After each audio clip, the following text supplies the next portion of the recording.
Daniel Cohen, bonsoir et merci d'être avec nous. Le Cercle Humania reçoit ce soir 134 personnes, dont 120 DRH. Et nous attendons de vous, et merci d'être là, nous attendons de vous que vous nous éclairiez l'année 2023 et après. Écoutez, je vais faire ce que je peux, mais évidemment c'est très difficile parce qu'on est dans une période où les incertitudes surgissent de partout. Il y a des incertitudes économiques, l'inflation, les taux d'intérêt, la récession. Bon, j'ai envie de dire, là, on est dans un territoire, au fond, assez simple à analyser. On a des références, les années 70, avec le choc pétrolier, qui ressemble beaucoup dans la nature de la crise à ce que nous vivons maintenant. Mais il y a tellement d'autres incertitudes qui s'ajoutent. L'incertitude évidemment géopolitique, la guerre en Ukraine. Est-ce que on va véritablement connaître des ruptures dans l'approvisionnement de l'énergie? Pas pour cet hiver, on le comprend, mais l'hiver prochain.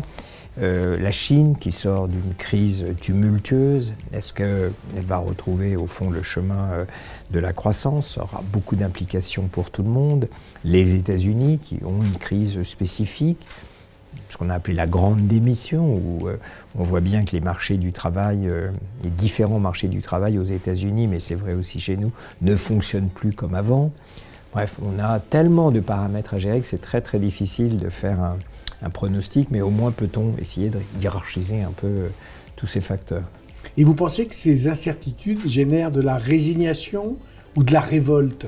Voilà, donc ou de l'envie de changer. Exactement, je crois que le point important, c'est ce que disait Jérôme Fourquet, auteur magnifique de très beaux livres, L'Archipel français et d'autres, mais qui expliquait en effet exactement ce que vous dites, que les Français hésitent entre la colère et la résignation.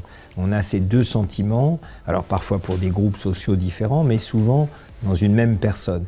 La colère contre une situation qui au fond ne permet plus de comprendre ce qu'on fait, où on va. L'inflation est un facteur d'anxiété. C'est pas exactement la même chose de perdre, on va dire, 100 de pouvoir d'achat, en le sachant. Voilà, je vous réduis, ça fait pas plaisir, mais au fond, on sait ce qui vous attend. Alors que l'inflation, même si ça produit la même chose, ajoute une couche d'anxiété, parce qu'on voit quelque chose, ça coûte plus cher d'acheter des fruits frais, mais on ne sait pas quand ça va se terminer.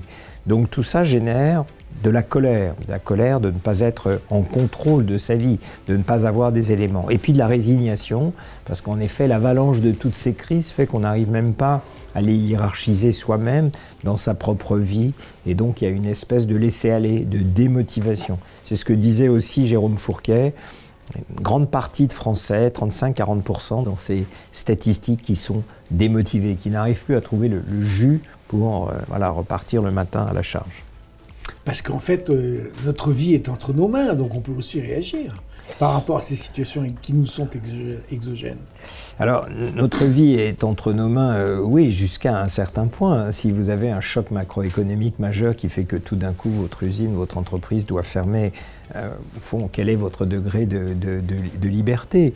Alors, la recherche d'une maîtrise de ce qu'on veut faire, c'est un peu l'idée de ce que vous disiez. Ça, c'est très important. Il y a une demande à la fois de reconnaissance de ce qu'on fait. C'est une des plaintes des Français dans les enquêtes. Ils disent « j'adore mon travail, mais personne ne se rend compte de ce que je fais. Je ne suis pas suffisamment reconnu. Quand j'ai des idées, on ne les écoute pas. » Bon, donc ça, c'est des problèmes très importants pour les membres de votre groupe, de bien comprendre les aspirations des gens.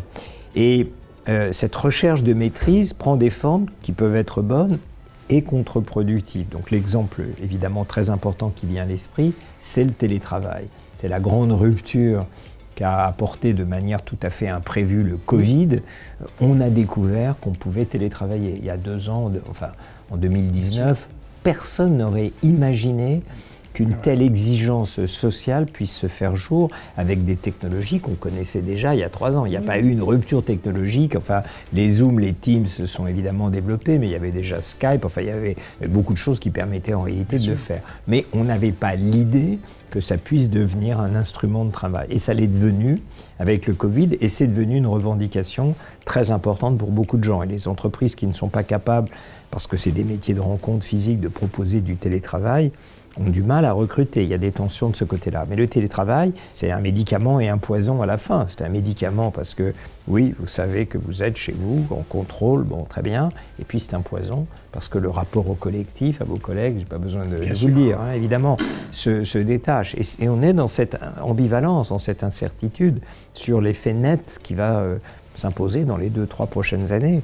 On sait qu'on est dans des sociétés de plus en plus, non seulement individualistes, mais individualisante, en fait. Et le télétravail est une couche de plus dans cette évolution, avec beaucoup de difficultés de comprendre ce que ça va produire au bout du compte pour les collectifs eux-mêmes et pour les individus. Eh bien, nous allons passer avec vous une soirée passionnante.